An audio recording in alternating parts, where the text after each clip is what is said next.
Bagong. Dilis. Sa sobrang sakit nga ng pagkakasuntok sa tiyatihan at Sarap pagpapatay ng ng mga ulam oras na na to. Dilis na may Wala akong kamatis. kakayahan para gawin yun. Saka bagoong. Mga bata, at dalhin mo kami kung saan ang mga alagang Tambal sa hayop ano. niyo. UTI. Pero bigla na lang ako nakaramdam ng kamay Paris ko ng sa kape. paligid namin ito. Ay, kape. Para bang may manupit Kasi na kape, matang oh. nakatitig sa amin. Mahilig sa kape. Sa kahit anumang oras. Dilis. Napatingin ako sa bandang kagubatan hanggang biglang nagsiliparan yung mga uwak dito Kamatis. kahit umuulan. Ay! Dito normal. Wala! Kaya sigurado kung may paparating na kung ano.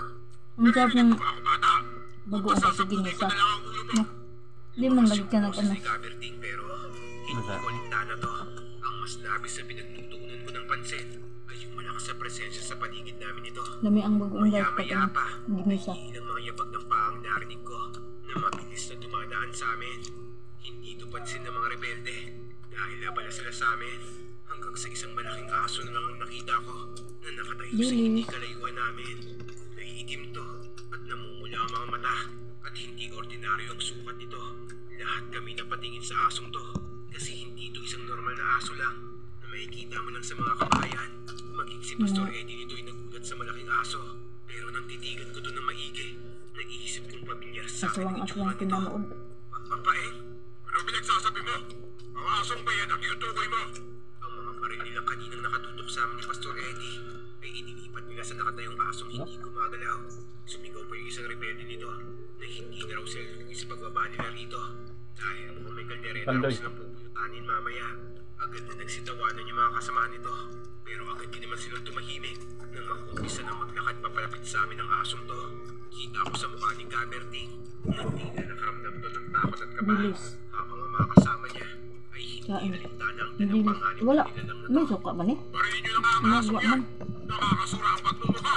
Habang papalapit to sa amin, ay pabilis ang lakad nito. Hanggang sa umalingaw muna ang malakas na putok ng mga baril. Tinamaan yung aso ng sunod-sunod na putok. Pero parang hindi tinatablan ng bala at nakuha pa rito magpatuloy sa paglalakad. Kamay. Hanggang sa tumakbo na to ng mabilis. Mukhang si Gaberting yung Mukhaon pag nag ano. nagpaputok na Kamay. rin si Gaberting nito. Pero hindi man lang tinatablan yung aso. Nang makalapit to, Baba! sinunggaban niya ang Ay, braso ni kamatis. Gaberting.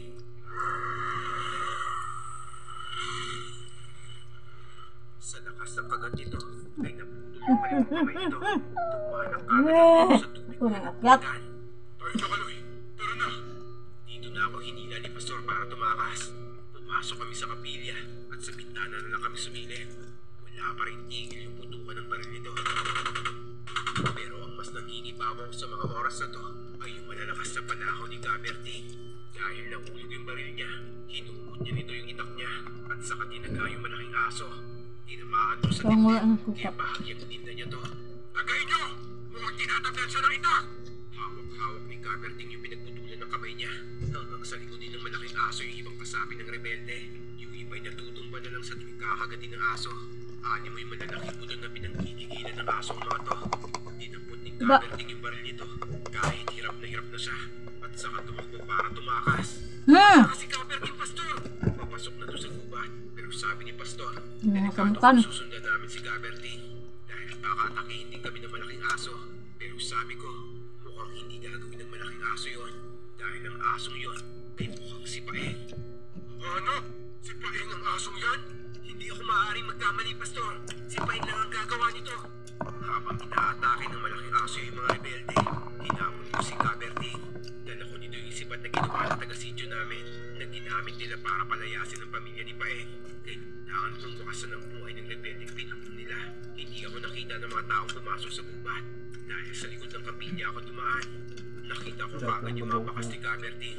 Dahil nagkalat dito ang mga dugo nito sa dahon at ang mga Lata. yapak ng paa nitong nakamarka sa Wala nang laman yan. Lata. maya-maya pa. Ay natatanaw ko na yung likuran nito. Lalo ko. Bilis na takbo nito Lataon para pa na. sipatin to. Ang Sabaw na nga lang yan. magsisipatin Lataon pa. Bigladong lumingon, kaya pinaputokan niya ako.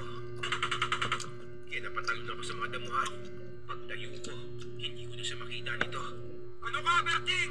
Napabahag na ba yung buntot mo? Lumabas ka dyan! Bigla ako nagulat nang biglang may humampas sa ulo ko. Sa ako lang nalaman na kanyon na pala ito ng baril ni Gaberting.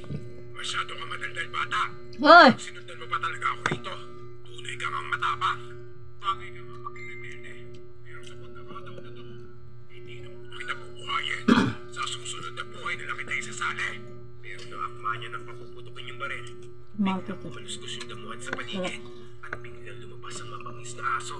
At agad niyang sinuot si Gaberty. Sinakmal nito yung ulo ng pinuno ng rebelde. Gamot ng ano. Ito nagawa pang May kalibigin yung UTI. pinuno ng baril niya. Tol! Baen, ikaw ba yan? Tumingin to sa akin ng ilang segundo. Pag ganito ulam mo, makakarami ka rin ng kanin, no? Bagoong, bilis. Pagkatapos ay tumakbo na to ng Gusto ko yung tuyo. Yung tuyo na parang galunggong, maliliit. Yung ganito din, walang ano dito na bagoong na bagoong. Tuyo na gano'n. Bayan niya. Tas pa rin niya ako. At ang pinakamatindi Ayun, ang masarap. Sausaw mo ng suka. kung sino na tumakbo sa kanya. Dito ko napagtanto Kaso mahal yun. Pag yun ang ginang tuyo nila. at totoo ang lahat ng sinabi niya sa akin noon. 2 piraso lang siguro Matapos ang laman. matugong hapon na yun, hindi na nagpakita si Pag Baeng sa ginawat. amin. May ilang nakatakas sa mga rebelde, pero marami ang nasawi, kabilang na ang pinuno nilang si Gaberty. Dahil sa nangyaring to, ang sinyo namin ay kinatakutan ng mga rebelde. Dahil sa pag-aakalang, may malaki at mabangis na asong palagi magliligtas sa amin. Kaya ako nakwento to, ay dahil sa pagkakamali ko noon, pinalot ako ng galit at gumawa ng isang desisyon na hanggang ngayon ay pinagsisisihan ko pa rin. Dala-dala ko pa rin yung galit sa puso ko para Bango sa na sarili ko. Dahil Bagoong nawalan ako ng tunay na ginisa. kaibigan noon. Naging katulad din ako Masarap ng mga din taga-sityo pag namin. Kalamansi lang. Di ako sakaling buhay pa si Baeng hanggang Pare sa ngayon. saging. At kung makarating man sa kanya to, humihingi ako ng paumanhin sa nagawa ko. Sana magkita pa tayo. Pero kung hindi man tayo,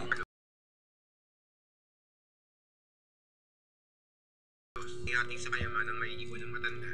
Sa oras sa pumanaw to, itagdan mo pa ang lupain ng matanda na hekta-hektare sa laki. Kung titignan mo nga to, Dyan. malulula ka talaga sa lawak nito. Matagal na rin kasing patay ang kanilang amang si Lolo Ignacio. Kaya walang katuwang ang matanda Natin sa makaon ano ah. lupain nila. Bilis. Ganun kalapit sa amin ang mga anak ni Lola Gloria. Dahil mga galawang Lagi mayaman namot. talaga sila. Mga sosyal at ayaw tumapak sa putikan. Malayo sa ina nilang si Lola Gloria. Makaon nga Sabi niya pa nga nga ni sudan. Lolo Dolfo, ay sumasali pa nga rin minsan ng matanda sa pagtatanim ng tubo. Kasama ang mga trabahador nito. Bagay na ikinabilib ng mga tao. Meron Malayo naman ngayon eleksyon sa ang mga sudan ginagawa mo nito. kay Pero kahit pamantika ano oh. pa man, Walang hindi sana. naman naging hadlang ang pananatili ni tatay sa pagsasaka sa kanila. Nung pumanaw na si Lola Gloria, Kamatis lang, may hindi na sibuyas. nag-umpisang umiba ang dato nila sa pagkabuhay. Tapos kung wala pa ko na anog acid ah. Sigurado may sili talaga ni. Sa mga trabahador.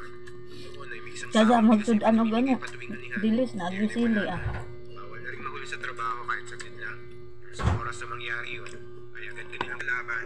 Ayaw na Ay, ayaw niya sa lahat. nakadagdag na naman ko Tao kanin. matatakas ang tingin sa sarili. Hindi ko siya hamak na magsasaka dahil dati rin siyang magaling na albularyo. Tumigil din siya sa Kadami kanila talaga ng tayong ayaw kanin ni nanay. kapag ganito ulam. Ang kwento niya sa amin ng mga anak niya, mahigit 10 aswang na raw ang napatay niya. Ayun Hindi po. pa raw rito kasama ang mga engkanto at mga niya. Ayoko na. Ipinakita niya rin sa amin ang Ito mutya ang na akin. butas niya. Bagoong ko Kaya sa raw yun nagkalit dilis. sa buhay na bato. Na kung tawagin, ay Bato Balani. Marami daw dalang kapangyarihan to.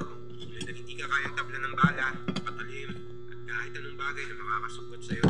Maging ang sumpa ng mga magkukulang, ay hindi tatalab sa mutya na to. Dagdag niya pa, walang epekto. Tumigil na nga siya at kinalimutan na ng tuluyan ang panggagamot. Huwag ka nang magalit, Lena. Nakita mo naman kanina kung paano ko tanggihan ng mga taong yun. Patunay lang yun na ikaw at ang mga anak ko ang pinipili ko kaysa sa pagiging albularyo ko. Nakatay! Hinay-hinay sa... Hindi ko siya kilala pero nakakita siya tinitignan ako. Ay ng metro mga layo namin. Kahit medyo madilim sa pwesto niya, alam ko na ako yung iniintihan niya. Pinaka ako ng tanong ko habang tinitignan siya. Ah! Baba! Makilala, sigurado ako na ikaw siya nakita. Nagtanong siya ko, mga nasa edad 20 pataas na to. Tama ng kapal niya tapos medyo kuhay na. Remote ang kanin. Tingnan niya ako. Nagiging pamilyar sa akin mga tinig niya.